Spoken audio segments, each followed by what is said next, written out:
Welcome to episode 563 of the Brainy Business, Understanding the Psychology of Why People Buy. In today's episode, I'm excited to introduce you to Nick Glimsdahl, author of The Heart of Service. Ready? Let's get started. You are listening to the Brainy Business Podcast, where we dig into the psychology of why people buy and help you incorporate behavioral economics into your business, making it more brain-friendly. Now here's your host, Melina Palmer. Hello, everyone. My name is Melina Palmer, and I want to welcome you to the Brainy Business Podcast. We all know that AI is something that can help us in business when implemented correctly. But how do you know if you're doing it right? How can you choose the right place to create a project so you can get buy-in from team members and customers and see all those important savings in time, money, and more? Between all the new tools and bold claims, it can feel a bit overwhelming. Should you be automating more, personalizing faster? Are bots helpful or just more frustrating noise? That's what my guest, Nick Glimsdahl, and I are discussing in today's episode, specifically how AI is changing the customer experience. With some stats putting failed initiatives as high as 95%, yikes, it's definitely worth investing in rolling out the right projects in the right way instead of rushing into something just to be part of the herd. What does work? Research shows it's the projects that ask better questions up front and keep the human element front and center. And you know, that's what we are all about here at the Brainy Business. And that's why I was so excited to have this conversation with Nick today. So whether you're leading a team, shaping strategy, or just trying to keep up with what feels like a never-ending wave of tech change, you'll leave this conversation with ideas to help you make smarter, more brain-friendly decisions with AI. Really quickly, before we get into the conversation, I want to be sure you know that there are links in the show notes for my top related past episodes and books, ways to get in touch, and more.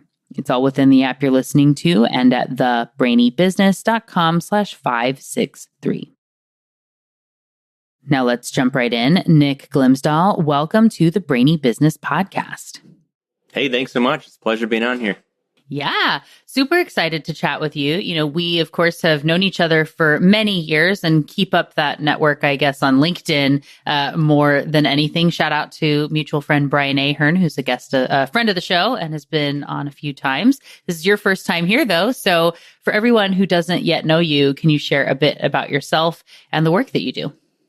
Yeah. So I guess where do I start, right? We don't want to spend 30 minutes just talking about me. I just get uncomfortable, right?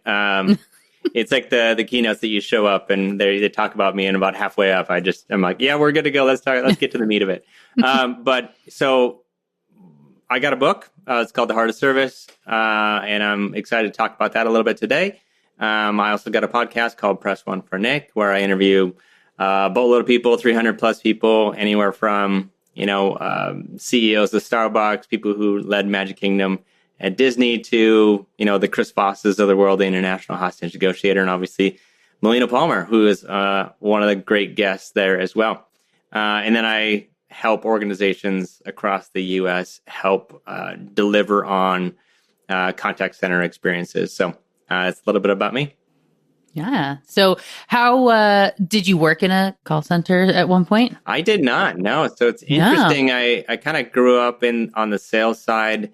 We focused more on, at one time I was selling cookies, pastries, and pizzas. Then I got into selling websites and IT support, transitioned to another company that did IT support, actually in Ohio, where I'm at today.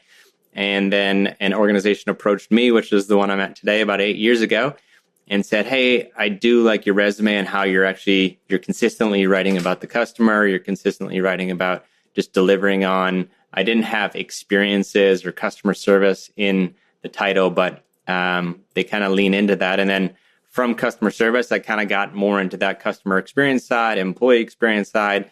And then obviously the last 3 or 4 years, more focused on AI. It's a word that we haven't talked about at all here in the last couple of years. Right. So I figure, well, let's talk about it here today. No, nobody's even thinking about AI exactly. By any means. Yeah. Well, I do feel the need to share. I have worked in a call center, and that was, at Actually, at 18, I got a job in an airlines call center. And by 19, I was in their, like what became customer care, like those customer relations, that person, when you're angry that your flight was delayed, you call and yell at that person. That was me. You were yelling at 19-year-old me. Yeah, that's one thing that's frustrating for the consumer, but also more the agent is people bring their entire life to that issue.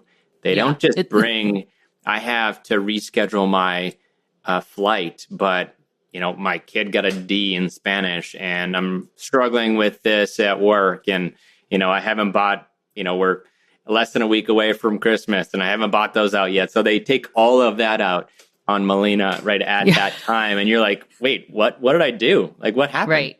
Yeah. All the stress that builds up often when you have to and then I have to call and deal with this, right? Yeah. This thing and you person, even though it's not your fault that this thing happened, it's like the person you can vent to.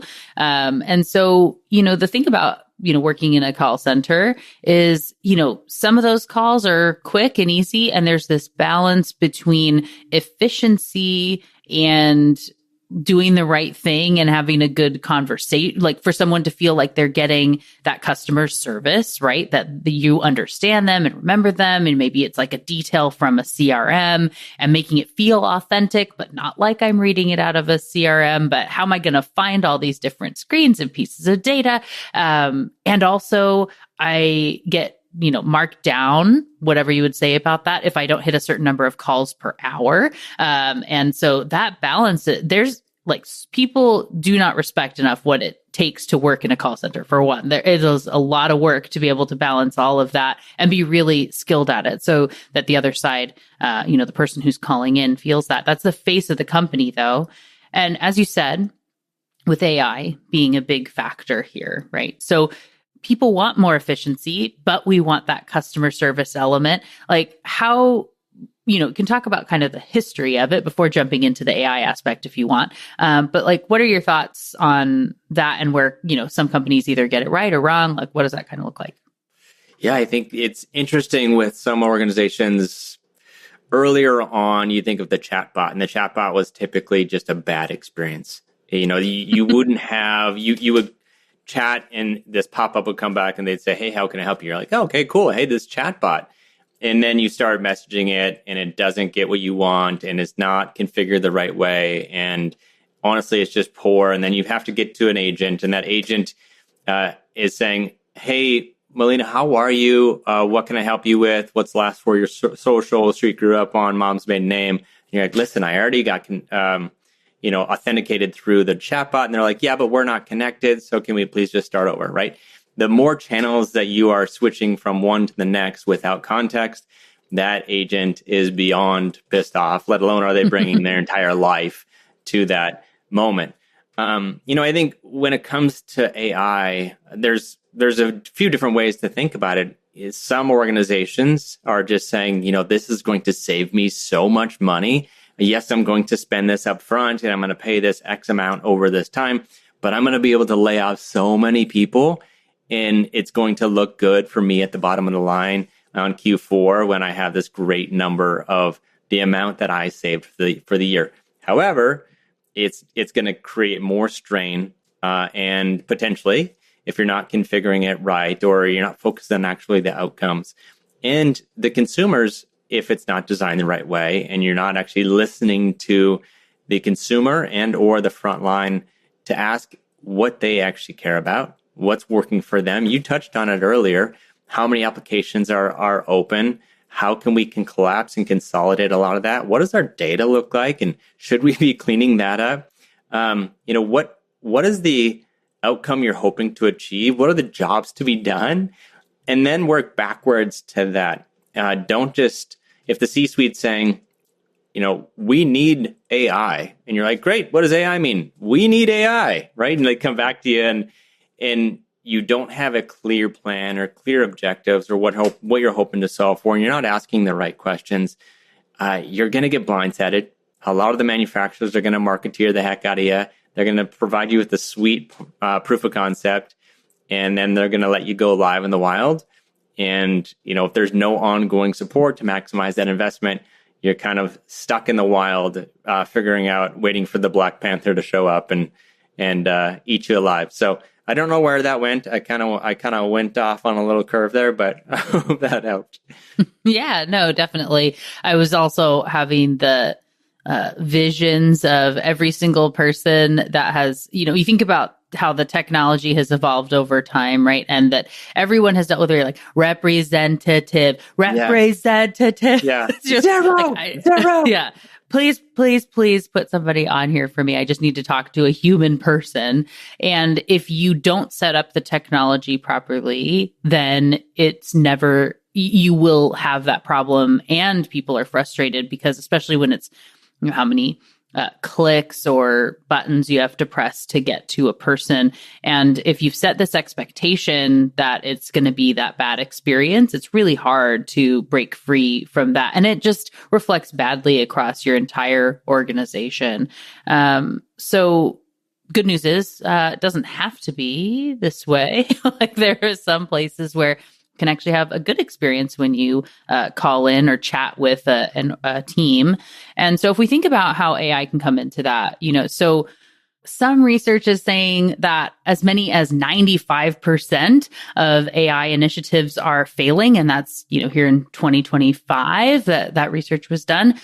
So pretty current and it's almost as bad as it can get, right? That's effectively the worst that you can have results wise. How do people avoid being in that space, being the 5% and hopefully growing that so that's not so terrible? What are the incentives to get it right? And who is incentivized to get it right? And if it's the manufacturer, in most cases, we should let the little secret out that the sales rep will get paid on that one time of average contract value. They will not get paid on that ongoing success or the customer lifetime value. And did they upsell or cross-sell them after go live? There's just no incentive. And so their goal is to get this over the finish line as quick as possible. In my book, The Heart of Service, I think there's a chapter, I don't remember if it's chapter 12, I might have just made that up, but there's a section where they're actually interviewing the vendors, and they were just not just asking the surface level questions, but they're asking deeper questions. Well, what happens after that? Or what happens if this breaks? Or what's the model that you use for that?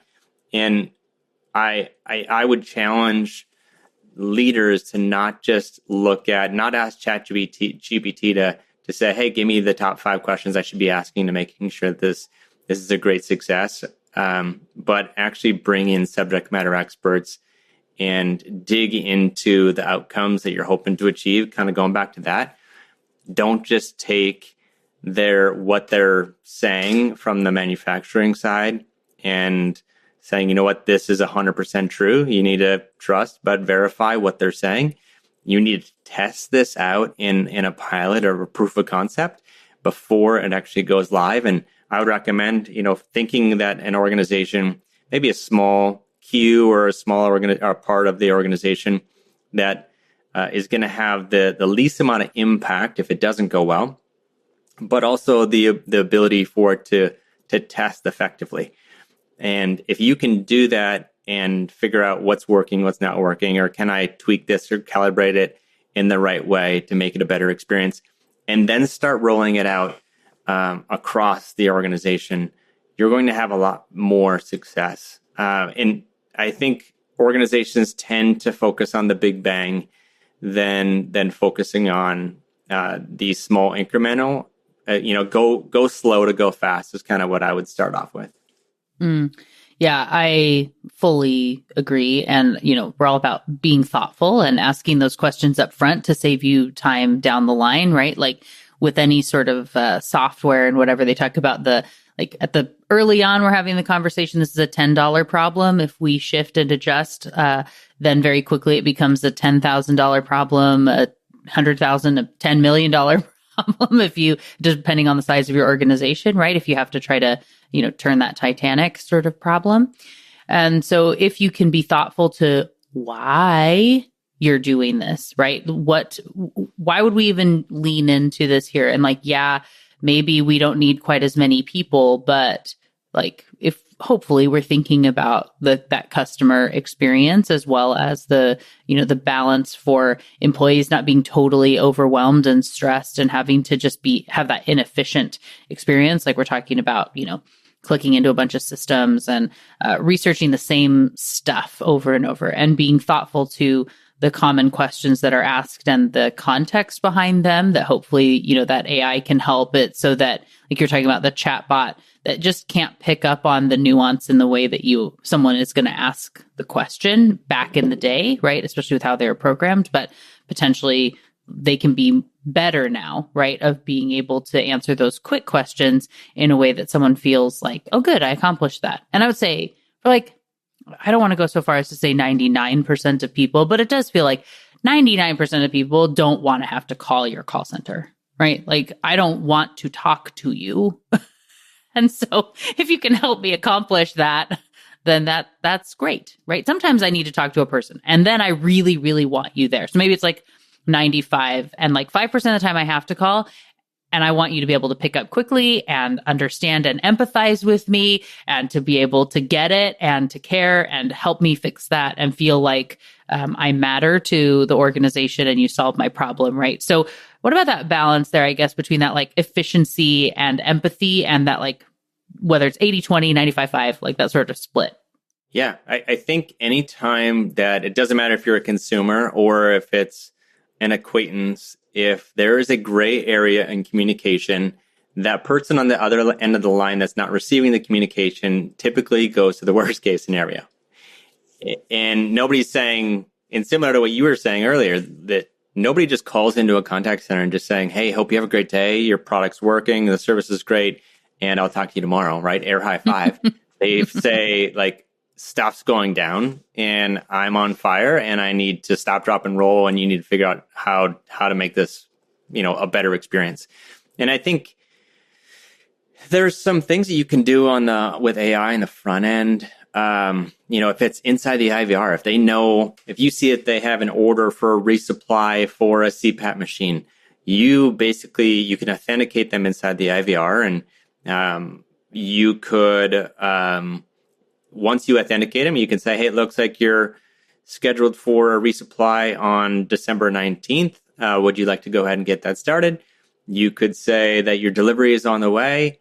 Your tracking number shows that it's, we're 3 days out.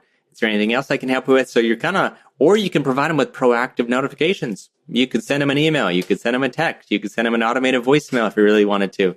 Like, there's ways to create a better experience. And somebody once said this, and I always forget who it is, but they said, human is the heart and machine is the mastery. Like, you think of a lot of those mundane tasks that you as a customer service rep that was interacting, let's say 50 interactions a day, and you just kept saying the same answer over and over and over and over again.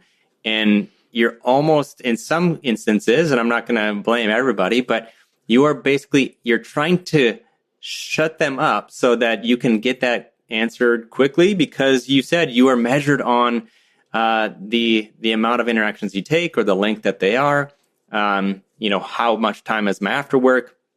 And so you're like, yeah, I understand what you've gotten. Here's the answer. And you're like, listen, that empathy sucked, right? As a consumer, can you please just, maybe there's a way that you can't be super empathetic quite yet with AI. There's some organizations that, it seems like, it sounds like, it feels like you're doing the Chris Voss method there by labeling their emotion, but some organizations get that wrong as well. So there's a balance between the human in expectations and having the importance of that. So there are needs there, but you also need that speed of the consumer as well.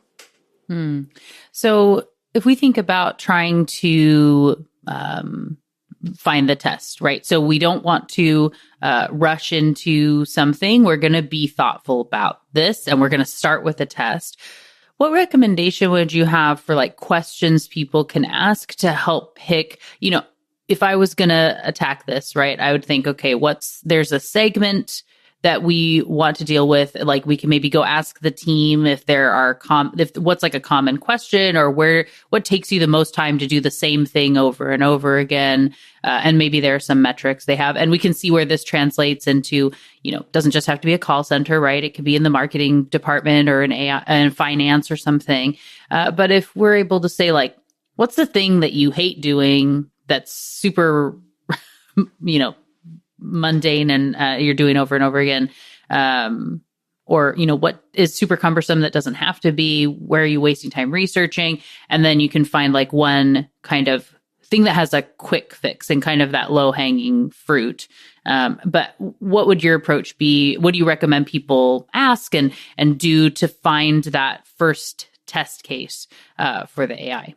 Yeah, I think you nailed it. When it comes to the low hanging fruit, like you should be interviewing a handful or a decent amount of the frontline employees, especially the ones, the median is always going to be there, right? There's the people that have 20 years experience, and there's the median, and then there's the people that have been there for 3 months and they're still trying to figure stuff out. So I would ask each segment there, what do you wish that you would have experienced, a year ago or 5 years ago or today to create a better experience for you? And what are the consumers asking? Because they are, like you said, the front line. They're the front door to the organization. They are the voice of the customer.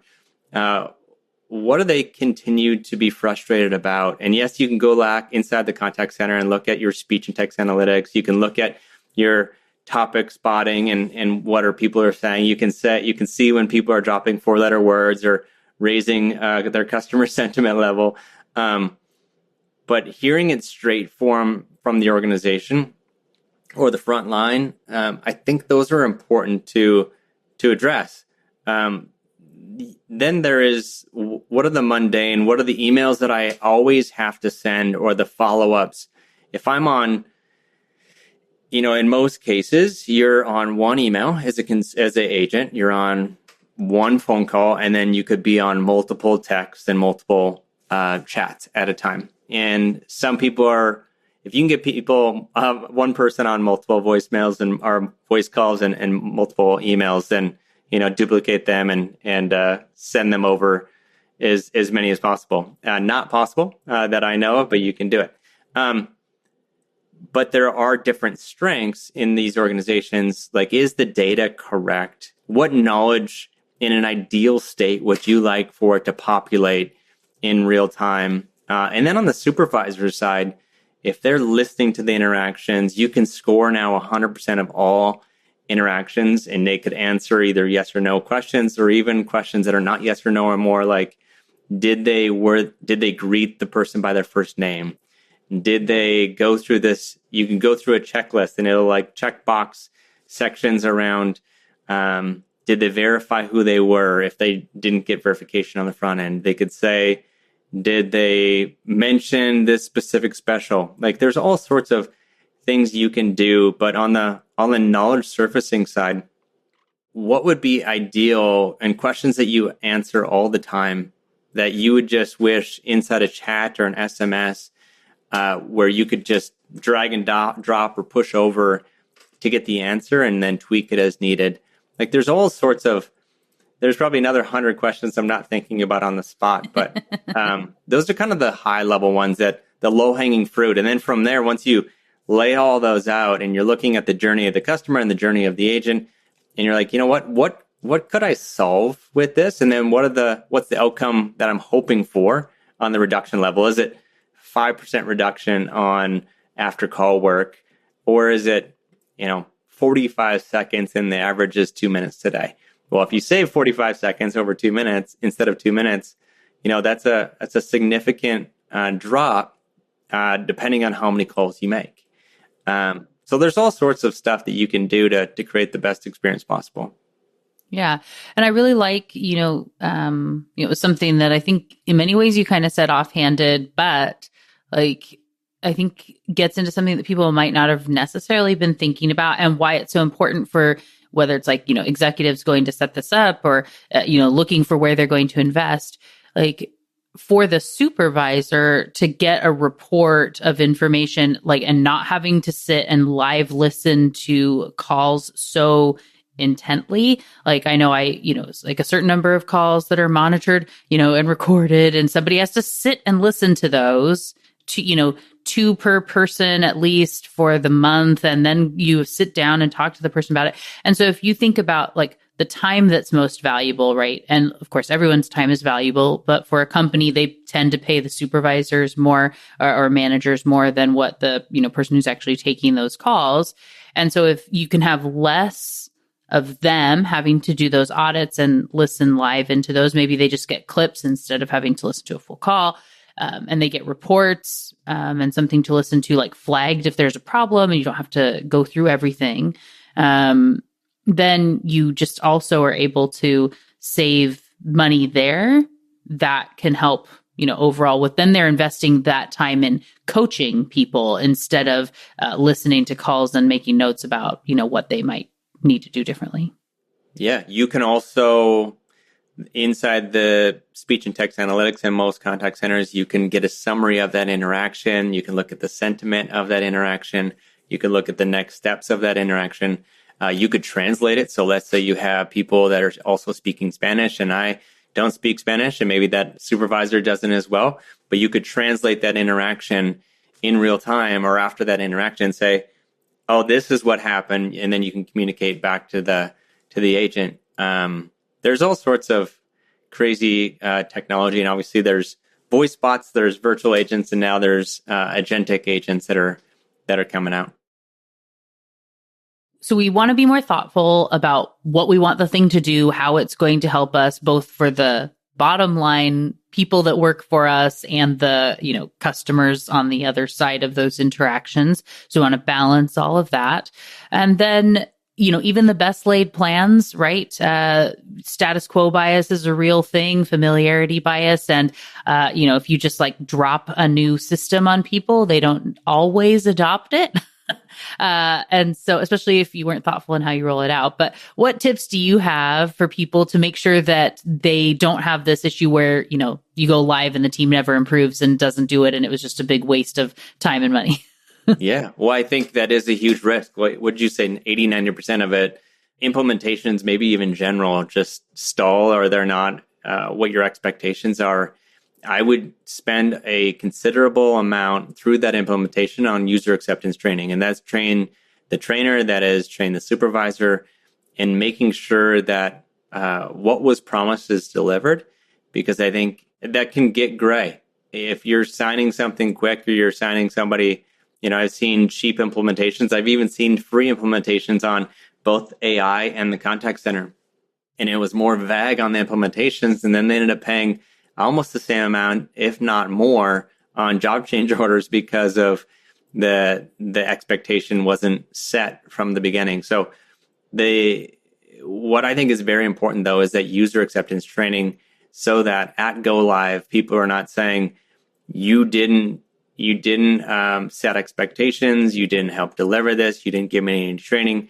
What you should be doing is once you get this thing set up and getting ready to deliver to the consumer, you're making sure that they're equipped with the right resources and now the right tools to deliver on this outcome. The Chloe Chen character in the book, she goes out, she doesn't know a whole lot about AI. She just knows she needs to change this. She goes and actually asks the front line about what their pain points are and what's working. And they're all like, why are you here? And why I don't understand. Like, are you just trying to take my job because you're pushing AI? What's the goal? And throughout the whole process, she brought in the consumer, the front line, as part of the journey. It wasn't always that case, but I think if you bring them through part of the journey, you explain what the why is on the mission and what they're hoping to achieve, and there's no confusion. And then you train them up prior to go live, there's going to be a lot higher chance of success. Definitely. And I think with any of these types of projects, one of my favorite questions to ask people, whether it's like we're redoing a website or there's a new system like this, right, is like, what would make you love this? right? And so typically the system that we're talking about, people have nothing but gripes about it, right? But it's like, let's forget what it is now. Like, just don't think about how terrible things are going for you in this moment. Like, if you were going to have just like the best day and like the system does everything you could possibly imagine, like, what does that look like? And what I've found, the thing that would change their life and be like, oh my gosh, I love it, is super easy to accomplish. Like, it's like built into a lot of systems based on, something you're revamping that you haven't done in 10 years or whatever. Like, technology has come along in such a way that it's actually very doable most of the time. And that like IKEA effect process of being part of like ice, like, and I came up with something that was like shooting for the moon. I thought, no way it would be possible. And you did it.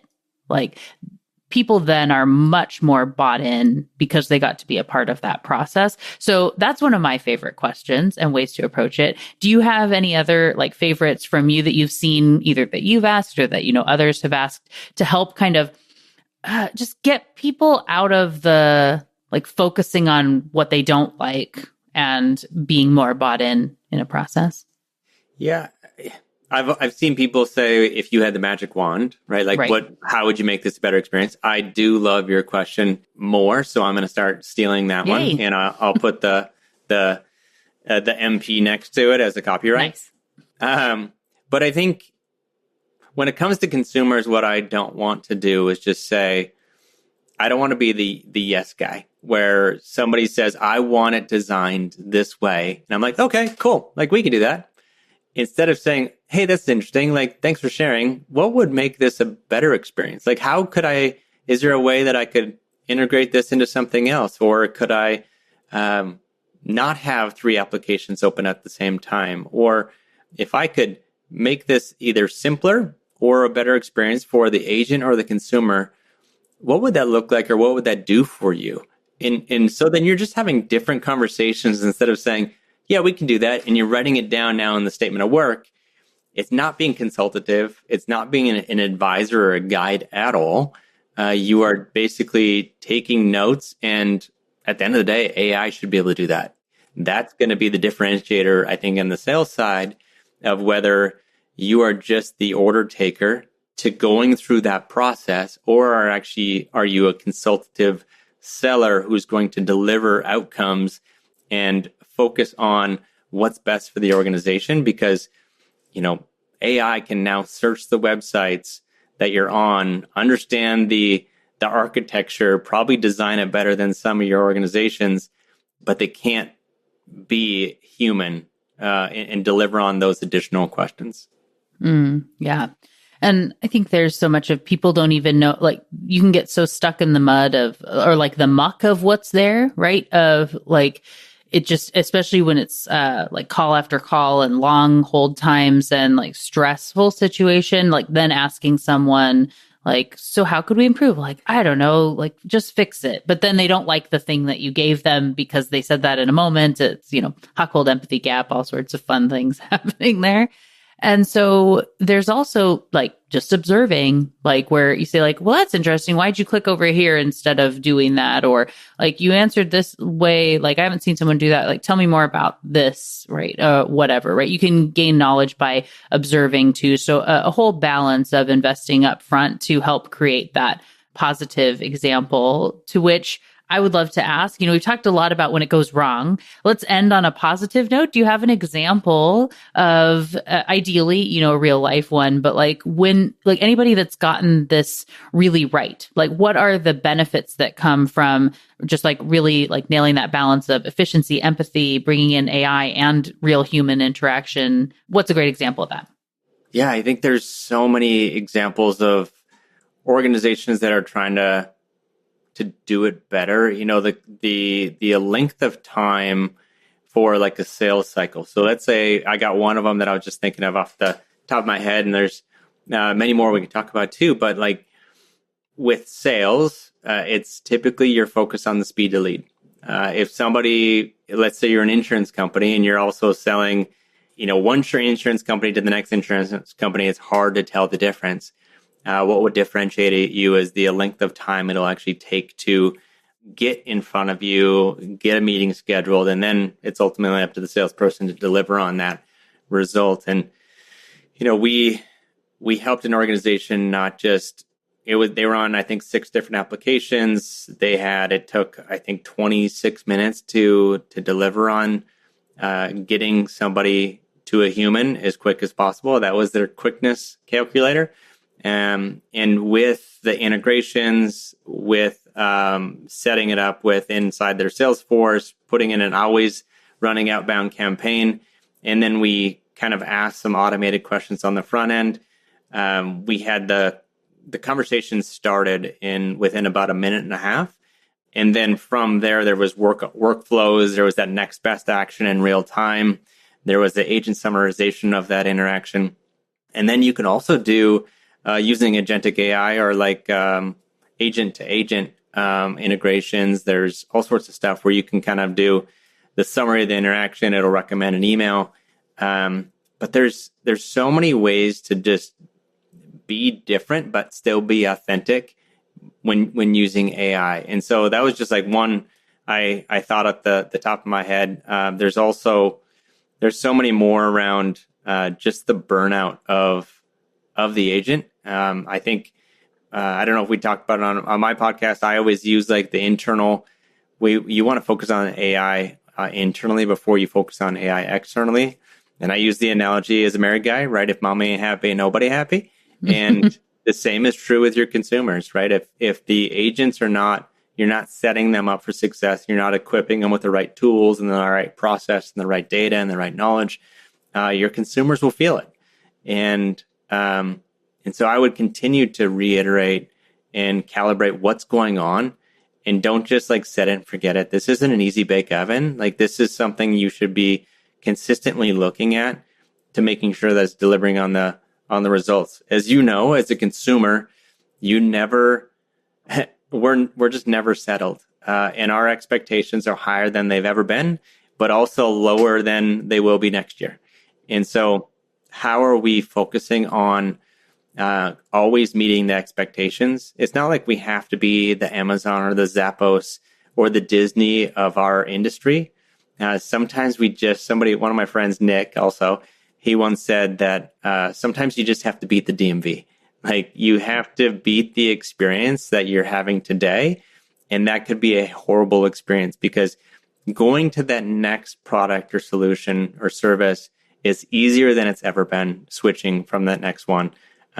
We used to go and get Tide or Hanes or fill in the blank because our relatives did, right? And now we're just saying, okay, well, looks like on Amazon, this one's a better experience. I'm going to return this one because it's the 30-day easy returns. I'm going to buy the next one because I had a scratch and this agent, ticked me off. Like, whatever it is, there's all sorts of ways that you can improve it. Yeah. We definitely have so much feedback and opportunity. And in that way, a really great rep can help build that loyalty to where I don't feel like I want to return the item, or even if something goes a little bit awry with that delivery or whatnot. And so we obviously want everything to go perfect every single time. But if you have those rushed agents who feel really stressed and are kind of short with people and can't invest in the interaction, it's definitely not doing you any favors with returns. And then, people end up cycling through jobs and leaving, and customers aren't happy, just so much. So focusing on those people in that team environment. I know in the book you I really appreciated the examples of, one of the metrics they were looking at being that, the agents were laughing and smiling in a way that they hadn't in months, and saying like, that is a good metric, that you have happy people on the floor, and knowing that that's going to ripple out in a positive way is, that is as important a metric as any. And sure, it's, more subjective. So you have some of those objective ones too, but, paying attention to things like that can really make a difference, and being thoughtful to those people matters as well. So as we go to close, I do have one last question for you that hopefully we can get a quick answer on this, being that, what's the biggest gap that you see between what customers want and what companies are building with AI and kind of how do we get around it. We talked about it a little bit, but I feel like it's kind of a direct sort of answer, thing for people to avoid. Yeah. I mean, as the consumer, I always try to think of it, put the consumer hat on. Like as a consumer, I want, and you even touched on this earlier in the episode, is you want it to meet them on the channel of their choice. You want to feel known and valued, and don't waste my time. And sometimes organizations don't talk to the front line. They don't talk to the consumer, and they build out this whiz-bang technology that is just not the right fit, or the consumers never asked for it. And so be clear on what you're delivering. Ask the front line, but also get uncomfortable, because it might be uncomfortable at first, but ask the consumer what they actually want. Hey, with this, I'd love to bring you in, even if it's a virtual Zoom call, schedule 30 minutes, and I'd love to buy you a $50, $100 DoorDash to just get your perspective on that. That I get Kroger delivered. Kroger grocery store, I had a delivery about a month ago, and the HQ is in Cincinnati. I'm probably about, 50 minutes from there. And there was an executive, I don't know what the title was, but that person was doing a ride along with this delivery person. And, and typically I just see that the main person who's delivering, and it's always the same person. But this new person was showing up, and they had a vest on, so I knew they were official. But they were just saying, I'm here to listen. I'm not here to do anything else. I'm not here to sell you anything. I'm just here to listen. Here's my business card. If I can help in any way or deliver on an experience, let me know. And I was like, I don't know if he's actually going to do anything with this information, but it's a great first step, right? And sometimes as Amazon, all executives have to sit in the contact center at least one day a month, or maybe one day a quarter, one of those two, to hear the voice of the customer. And I would recommend every executive and every organization do that. Mm-hmm. Absolutely. That airline I mentioned working at back in the day, the CEO at that time, at least, would go be a baggage handler and in that sort of undercover boss. But it's like the people on the team knew that was the CEO, but the customers did not. Yeah. And so having to see what it's like when the bags are late and people are mad at the gate or whatever else, or in the call center, there's a lot that gets uncovered in that, ethnographic research that helps those executives be able to empathize with the customers and the team members, and really not get too distanced from that. So really great advice. Thank you, along with everything we've talked about here today. So for everyone who is now so excited to learn more and follow you and get the book and, all those things, where should they go? What's their best path to do that? Yeah, well, you can find me on LinkedIn. Just search for Nick Glimsdahl. It can be in the show notes. I'm sure you can search for the book, either put it on Amazon, The Heart of Service. That's where you can find it. Or you can just type in theheartofservice.com and it'll actually push you directly into the Amazon book. But if you find me in one of those two spots, you can also go to YouTube, search for Press One for Nick, and that's where you can find all the videos of the podcast. Awesome. Well, as you said, we will definitely have links in the show notes to make it easy for everyone to do that. So thank you again for joining me on the show. It was delightful to chat with you today. Thanks so much. Appreciate it. Thank you again to Nick Glimsdahl for joining me on the show today. What got your brain buzzing in today's conversation? For me, it might not be surprising to learn that I love the reminder that AI, like so many things in life and business, is only as good as the intention behind it. We talked a lot about the gap between what businesses think customers want and what actually makes their lives easier, and how that disconnect can grow even wider when automation enters the mix.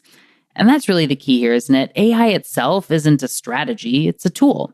And like any tool, it only creates value when you use it with clarity and purpose and what works for you, your company, your team, your customers.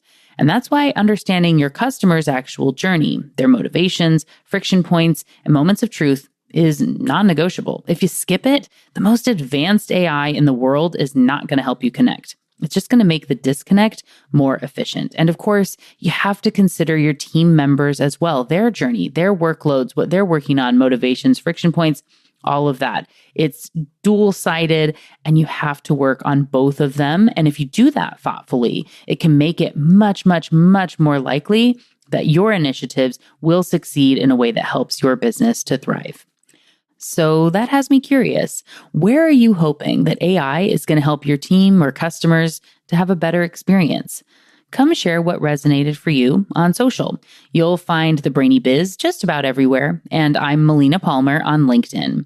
There are links in the show notes to make it easy, along with links to my top related past episodes and books, including The Heart of Service, and ways to connect, including if you would like help in asking those brainy questions that can improve your customer experience with behavioral science. Send me an email to melina@thebrainybusiness.com. I love training teams to learn how to ask better questions. It's all waiting for you inside the app you're listening to and at thebrainybusiness.com/563. And thank you again to Nick Glimsdahl for joining me on the show today. It was a delight to chat with and learn from you. Join me next time for another brainy episode of the Brainy Business Podcast. It's going to be a lot of fun. You don't want to miss it. Until then, thanks again for listening and learning with me. And remember to be thoughtful. Thank you for listening to the Brainy Business Podcast. Melina offers virtual strategy sessions, workshops, and other services to help businesses be more brain-friendly. For more free resources, visit thebrainybusiness.com.